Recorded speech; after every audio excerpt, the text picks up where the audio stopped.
He owned 3,000 head of cattle and half the county's debts. He traded all of it in one afternoon for a girl worth nothing on paper. Augustus Cain had built an empire from dust and stubbornness. He never imagined the thing that would finally break him open was a child nobody else would even look at twice. Before that autumn ended, the whole valley would learn that the coldest man in the territory still had one thing left worth more to him than every cow, every acre, and every dollar he had ever fought to keep. Cain's Crossing existed because Augustus Cain willed it into being. 15 years of drought, rustlers, and ruthless deals had turned one man's ambition into the largest cattle operation in the territory. The bank answered to him before it answered to the governor. Ranchers who crossed him lost their land within a season. His empire stretched further than any man in the valley could ride in a single day. Fences he owned marked half the horizon. Cattle bearing his brand grazed land that once belonged to a dozen smaller families who had sold to him out of desperation rather than choice. The town admired him the way people admire a storm from a safe distance. Merchants extended him credit without asking questions. Ranchers tipped their hats when his wagon passed, though few offered genuine warmth behind the gesture. Even the sheriff answered to Cain's schedule more often than his own, and everyone in Cain's Crossing understood exactly why. Nobody loved Augustus Cain. Everybody needed him. That autumn, the worst drought in a decade crept across the valley, drying the grazing fields brown and forcing every rancher to gamble on whether their herds would survive the winter at all. Wells ran shallow.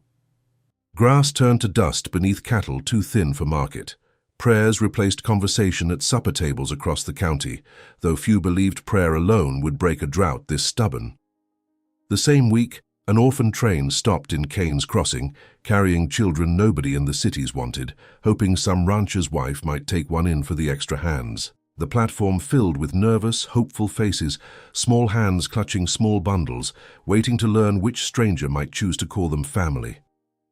Families arrived from every corner of the valley that morning, some seeking help with chores, others seeking company against the loneliness of frontier life. One by one, children found homes, until only the platform's shadows remained occupied. One child stepped off that train and stayed unclaimed until sundown. The station platform emptied slowly through the afternoon, wagons rolling away one by one until only dust and long shadows remained. Merchants closed their shops early that day, distracted by drought worries far larger than one unclaimed orphan girl sitting quietly near the tracks. Hope in Cain's Crossing had grown scarce that season, rationed carefully alongside the water everyone worried might not last the winter. Augustus Cain had not always been made of stone. 10 years earlier, fever took his wife and his only daughter within the same terrible week. He had ridden 3 days for medicine that arrived one day too late, a fact he had never once forgiven himself for since. He buried them on the ridge overlooking his ranch and never mentioned their names again. Grief hardened into ambition, and ambition hardened into the empire everyone now feared. He built fences faster than he built friendships. He bought land the way other men bought regret, hoping enough acreage might eventually fill the emptiness 2 graves had left behind. He told himself the cattle mattered more than people. People left, cattle multiplied. He worked from before sunrise until well after dark, driving himself and every hand on his payroll harder each season than the last. Rest felt dangerous. Stillness invited memory, and memory always led back to the same ridge, the same 2 headstones, the same silence he refused to sit with for long. He rode into town that afternoon, only to settle a debt dispute at the bank, nothing more. He did not plan to stop at the train platform. He did not plan to look twice at the scarred, silent girl still standing there when every other family had already chosen a child and gone home. But he looked. And something in his chest, long since buried, cracked open like dry earth under rain. He stood frozen near his wagon for a long moment, staring at a child the rest of the town had already dismissed, feeling 10 years of careful numbness begin to shift beneath his boots. Her name was Hannah, though the orphanage papers only listed her as unclaimed age 9. A childhood fever had left scars across half her face, pale ridges of skin that made strangers flinch before they even learned her name. Families passed her over all afternoon, choosing sturdier boys or prettier girls, whispering that scarred children brought bad luck to a household. She had watched 3 other children leave that platform with new families before noon. She had watched 2 more leave by mid-afternoon. Each time a rancher's wagon rolled away without her, she straightened her small shoulders and told herself it did not matter, though it always did. Hannah had learned not to expect anything different. She stood at the platform long after the other children left, holding a small tin box that contained everything she owned: a hair ribbon, a stone shaped like a heart, and a photograph too faded to recognize any more. The photograph, she believed, once showed her mother's face, though the years and the weather had worn it down to little more than a pale smudge. She did not cry when nobody chose her. She had run out of tears for that particular disappointment months ago, somewhere between one orphan train and the next. The station agent had already begun considering which orphanage further west might take her back. Muttering apologies, she pretended not to hear.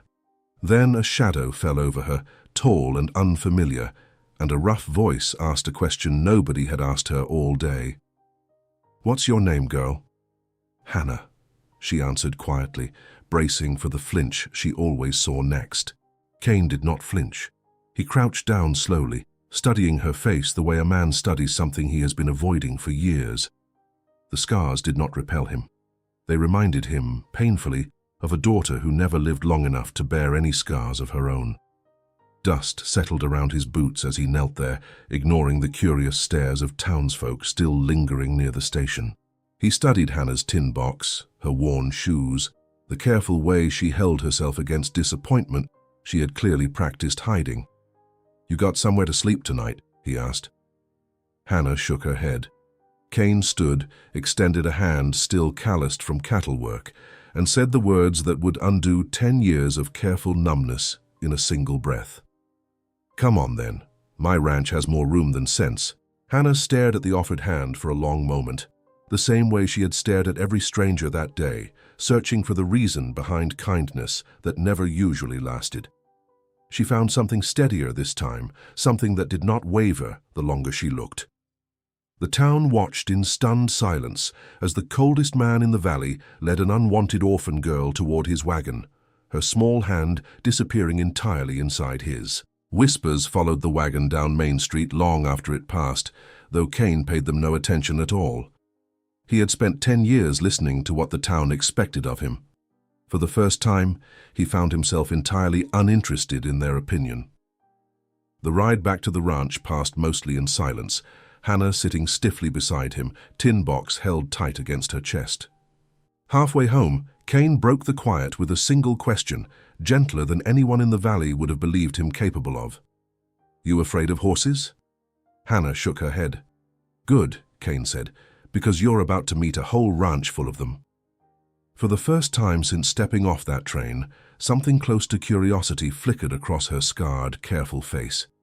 Hannah's first weeks at the ranch were quiet, careful, full of small tests neither of them spoke aloud. She learned that Cain preferred his coffee black and his silences comfortable rather than empty.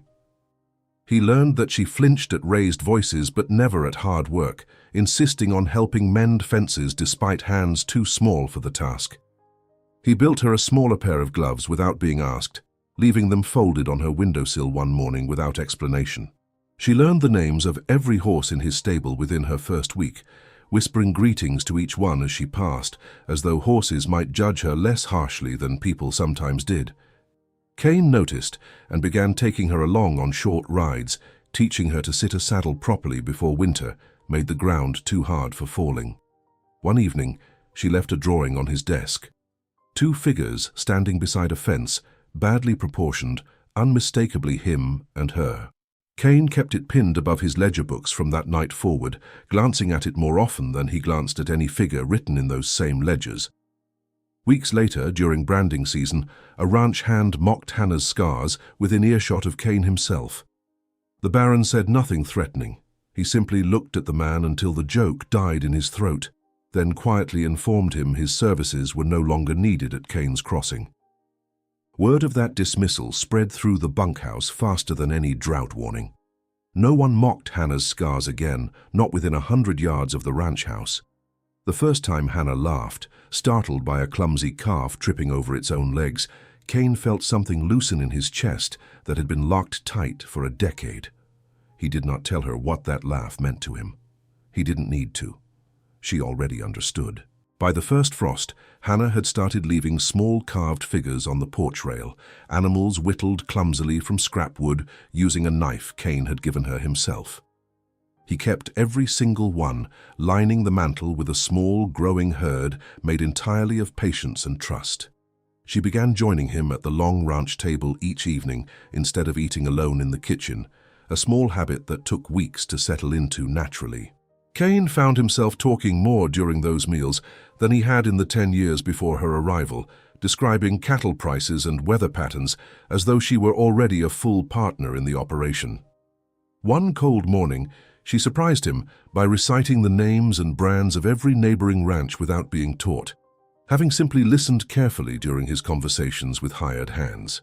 Cain realized, watching her rattle off details sharper than most grown men on his payroll, that Hannah possessed a mind built for the very business he had spent his life mastering.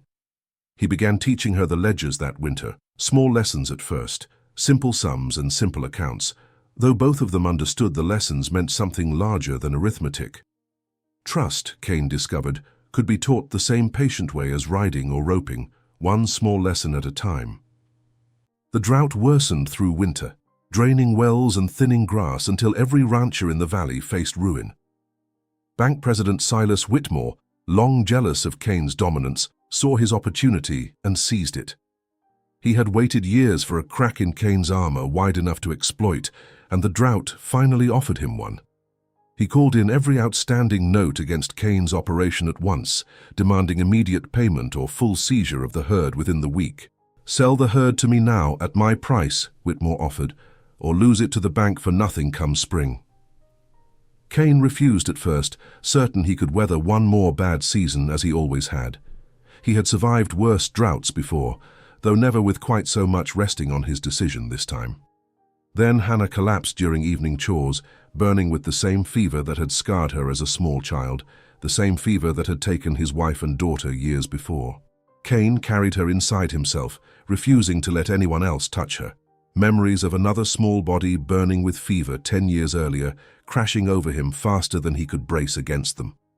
The town doctor delivered grim news. Only a specialist in the capital, 3 days' hard ride away, carried medicine strong enough to break a fever that severe. The cost would consume every dollar Cain had, and even then, only immediate payment would secure the doctor's journey in time. Cain paced his study through that first terrible night, staring at ledgers that suddenly meant nothing compared to the small, fevered breathing down the hall. He sent riders in every direction that same evening, hoping some closer remedy might spare him the cost and the wait a capital specialist demanded. Each rider returned by midnight with the same discouraging answer. No medicine within a day's ride carried enough strength against a fever this severe. Cain thought of Whitmore's offer sitting unanswered on his desk, the numbers suddenly meaningless beside the sound of Hannah's labored breathing through the thin bedroom wall. He had spent a decade believing nothing could force his hand. He had never once imagined the thing capable of doing it would be this small and this fragile. Cain had exactly one asset left large enough to cover it: his entire herd. Whitmore arrived within the hour, smelling desperation the way vultures smell drought. "Sell now," he said. "Full herd, my price, cash today. Enough to send for your city doctor with something left over besides." It was a fraction of the herd's true worth. Cain knew it. 10 years of dust, sacrifice, and ruthless deals stood on the other side of that signature, his entire identity built on refusing to be robbed by lesser men. He looked at Hannah's small, fevered face through the window, remembering another small face he had buried on the ridge a decade ago. He remembered every hour of that earlier ride, every mile that had not been fast enough, every regret that had calcified into the empire standing between him and this moment. He had chosen ambition once, after loss, telling himself cattle mattered more than people. He would not make that mistake twice. "Draw up the papers," Cain said. "Full herd, cash today, and you'll pay for the fastest rider in the valley to reach that doctor by morning." Whitmore blinked, momentarily uncertain he had heard correctly, before recovering his composure and reaching for his contracts. He could not hide his triumphant smile as he signed away a decade of Kane's empire for less than half its worth. "You understand," Whitmore said, unable to resist one final jab. "This ends everything you built." "It saves everything worth building," Kane answered, and signed without a second glance at the numbers. Whitmore could not hide his triumphant smile as he signed away a decade of Kane's empire for less than half its worth. Kane did not care. He had already made his choice. He rode out to the ridge one final time before the papers took full effect, standing alone beside two old graves he had not visited in months. He said nothing aloud, though the silence itself felt like an apology, a decade overdue, and something close to permission to finally let go of the guilt he had carried since that first fever took everything from him. The fastest rider in the valley left before sundown, Whitmore's gold financing a desperate race against a fever that showed no mercy for anyone's ledger. Kane sat beside Hannah's bed through 2 sleepless nights, pressing cool cloths to her forehead, whispering the same promise over and over. "You hold on. You hold on. And I'll handle everything else." Outside, wagons began arriving to collect the herd Whitmore had purchased, cattle he had built his entire life around, now driven toward another man's land.